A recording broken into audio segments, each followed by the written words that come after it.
So this video lesson is going to take you through the reading side of the course, and we're going to look at how reading lessons are going to work. So you want to think of this class as two separate courses that are linked by a common theme.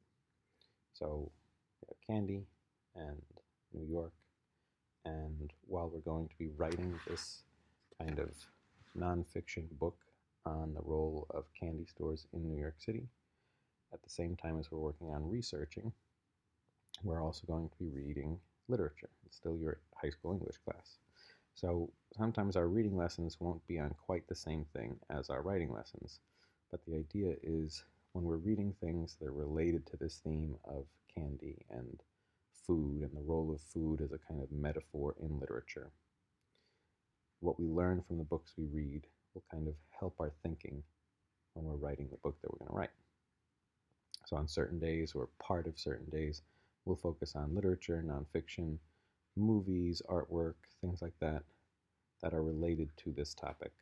And Charlie and the Chocolate Factory is going to kind of be the foundational text that we refer to throughout the year. It's an obvious text when we're talking about candy, but when I looked at it more closely, I think it kind of is at the center of a lot of the discussions we're going to be having on the reading side. So let's just break it down for the whole year right now. I want to think of Charlie and the Chocolate Factory as kind of four different things that each thing it's doing for us is kind of opening up a larger question about the literature we're reading all year. So first we want to think of Charlie and the Chocolate Factory not just as a novel, but as a kind of fairy tale. And think of it kind of like a modern version of Hansel and Gretel. And we have this topic of food and temptation and children getting into danger because of the food that they're tempted to eat. And it leads us to this question of how does food in children's literature or fairy tales stand in as a kind of initiatory test before adulthood, meaning they're tempted to do something, eat something or don't eat it. And how they pass that temptation test often leads to a statement about how they grow up or how they mature. Why do we use food as that kind of metaphor there? Then beyond fairy tales, let's think of Charlie and the Chocolate Factory as a kind of religious narrative that's being reimagined. So we still have food and temptation, but now we're bringing it more into the religious world than into the fairy tale world. So you need to think of the chocolate factory in the novel as a kind of Garden of Eden, this paradise that people are continually being kicked out of because they eat the thing that they're told not to eat. And we're going to read some essays on Charlie and the Chocolate Factory that links it to the Bible and the Garden of Eden. And we're going to ask, what is the role of food in religious systems or worldviews? How does it establish right relations with the divine? So when we look at religions in the world, when we look at kind of mythology, there are all of these stories that link the things we eat to rules from God, and this idea that, food has a heavenly kind of rule book. Why is that? What do these stories about food in religious systems really mean? And why is food such a central motif or symbol in those stories? So that's another angle. Now that's kind of one more philosophical side of things, historical in terms of world religions, in terms of fairy tales, in terms of literature. These two questions are on one side. On the other side, we're going to think more about like the city and industry and politics. So we also want to think of Charlie and the Chocolate Factory as this story about a factory that used to be central to a city and then closed its doors and kind of kept working but no longer became part of the story of that city. And it's kind of this story of, people remembering what it used to be like. Grandpa Joe is very nostalgic for the days when the factory was open and it was this big part of his life. And so we have this question about how food in general relates both to memory and to the kind of culture of a city. Why does food link so strongly to memory?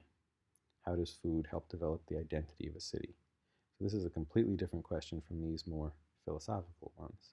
We're going to look at that, and you'll see how it will link up to our research. And this one is somewhat related, but it's a little bit different. We're going to look at how Charlie and the Chocolate Factory is kind of about this story of globalizing food. So in one sense, what Wonka does is he closes his local factory to the locals, and he brings in a set of workers from another continent. We're not quite sure how he pays them or if he really pays them. Well, I guess the text does kind of lay that out for us, and we're going to talk about that. But the idea is Wonka likes these workers from another place better because he can really control them better. And so our question is, what ways does the changing nature of the food industry really impact the larger world? When we remove the local side of food, how does it impact other communities? How is there a kind of colonialist aspect of all of this, where some of the things that we do to get the food that we want kind of harms the places that that food comes from? And these two sides of it are really more political in a lot of ways. And so we'll consider these questions too. But you see how Charlie and the Chocolate Factory really becomes this helpful guide to all of the major topics. We'll talk about this here. So let's get started with one of them. We're going to first start with the fairy tale side of things.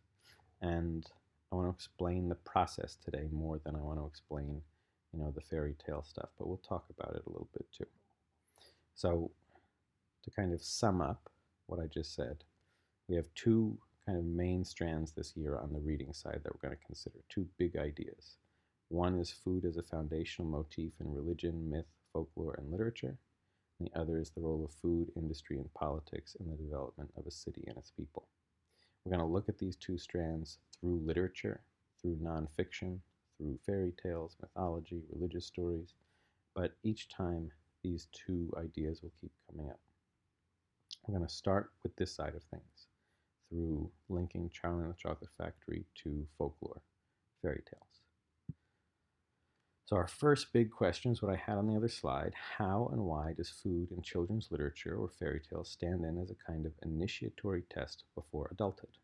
The way reading lessons are going to work is I'm going to throw these questions to you, and it's going to be your job to answer them.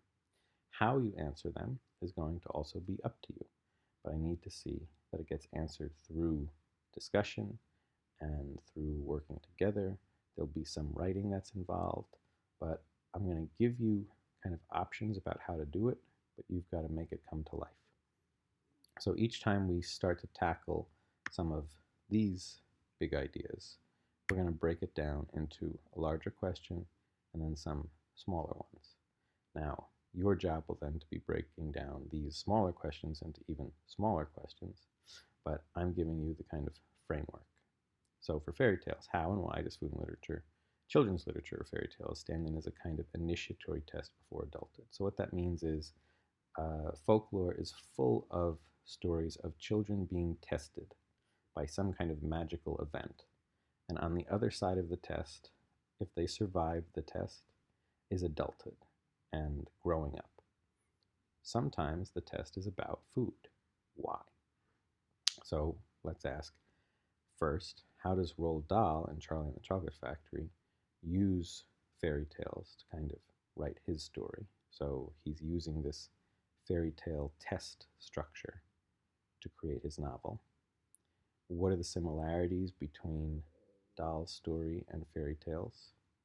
How do the differences that are there lead to different interpretations of this question? So the fairy tale and the novel might be the same in a lot of ways, but there are key differences that make us think different things about the stories and how they deal with food as a symbol. And then what we want to always be thinking about is Dahl wrote a novel, which is a different type of story than a fairy tale is, in terms of, its audience and who's getting it and who's reading it. Even though we're going to read fairy tales, they were originally meant to be oral and spoken and shared, you know, with families around a fire or something along these lines. So, what are the differences in how a novel would deal with this type of question over how a fairy tale would deal with this type of question?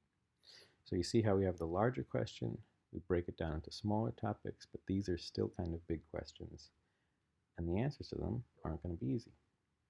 So I'm going to start helping you a little bit, but then you're going to take over from me. So let's just take the story of Hansel and Gretel, which you'll be reading.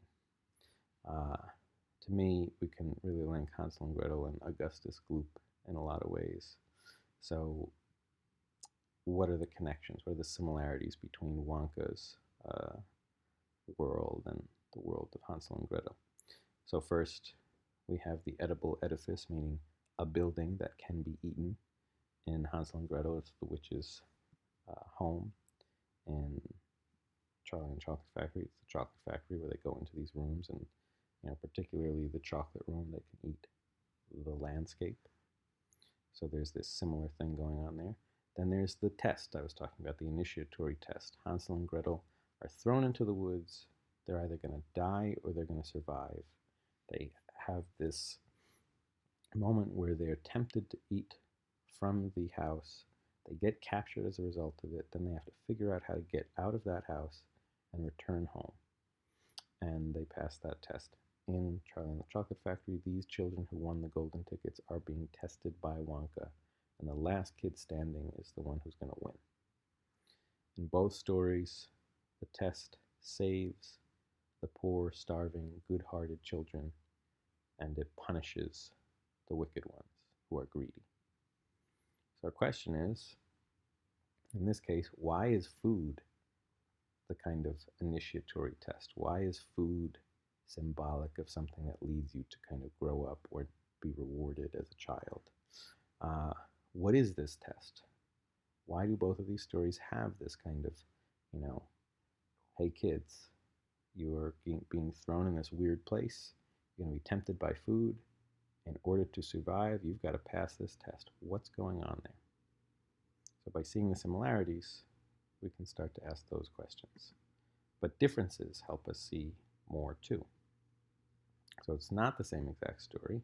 Hansel and Gretel have to eat that candy house. Yes, it's temptation, but they're starving to death. We really can't fault them for doing it. Augustus Gloop doesn't have to drink from that chocolate river. He's told not to. He does it anyway. Same thing with Violet. Don't do that, they do it. The only one who's really starving like Hansel and Gretel is Charlie, and he's the one who resists the temptation. So those are some differences. In Charlie, some kids don't need to eat from what they're tempted to. In Hansel and Gretel, they really do have to. Hansel and Gretel, they need to be clever to win. They need to outwit the witch. Charlie's not all that clever. Charlie's just a good little boy. He doesn't trick anyone. He doesn't do anything crafty. He just kind of watches everything else, and he just watches as the bad kids just drop out, and then he's the only one left. So the test is a little bit different. And then let's talk about the person testing them. So there's the witch, and then there's Wonka. The witch is all evil. She wants to kill them, and their test is survive. She's not going to reward them if they survive. She's dead. Wonka's kind of both a good witch and a bad witch. He's weird, and he's doing some pretty dangerous things, but he seems to also be on the side of good. So how can we compare the witch and Wonka? The larger idea is, how is Roald Dahl using the imagery of food to create something different than what's in Hansel and Gretel, even though it is kind of the same. So how do we draw different ideas from these differences? What does it mean if the fairy tale is saying, to survive you have to be clever, and Dahl is saying, no, Charlie's just good. He's just very well mannered. What is the difference between Wonka and the witch? What does that lead us in terms of our ideas about the story? How does a novel ask these questions in a different way than a fairy tale does? So I'm not saying you have to answer all these questions one by one like it's a worksheet. Your job is to come up with how to start dealing with these questions. So the way it'll work all year is I'm going to give you a menu of ways that you can spend the day discussing these things that I'm going to kind of throw at you. And your job will be to determine which of the menu options that I give you are what you want. So it'll be things like hold a debate, have a seminar, things like that. Every week, I'll assign certain students to decide what you're going to choose. You'll talk to the rest of the class, but you have the final say when it's your turn, and you'll decide if it's going to be a seminar, etc., etc., etc. When it's your turn to decide those things, you will determine what questions to really focus in on. You'll elaborate on the questions. You'll get us key excerpts from the text and quotes from the text that relate to the questions, and you'll kind of structure the day for us.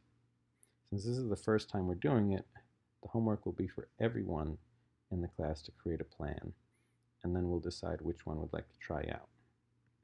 So we have to deal with this topic. Why is Charlie and the Chocolate Factory a kind of retelling of Hansel and Gretel? How is Charlie and the Chocolate Factory similar to it, but different? And by looking at that, how does it help us answer this? Why is food such an essential symbol in children's stories about children kind of undergoing a test that they need to pass in order to grow up and mature? What is the role of food? How is it similar in these two? How does the role of food differ in these two? And how do those differences create different interpretations for us? So, your job is to answer those questions, but your first job is think about how you can get each other to answer them better by coming up with a kind of lesson plan almost. So I'll give you the options for what you can do, and you'll come up with the plan. Read the homework schedule, which will be more in depth, but this is the general overview to reading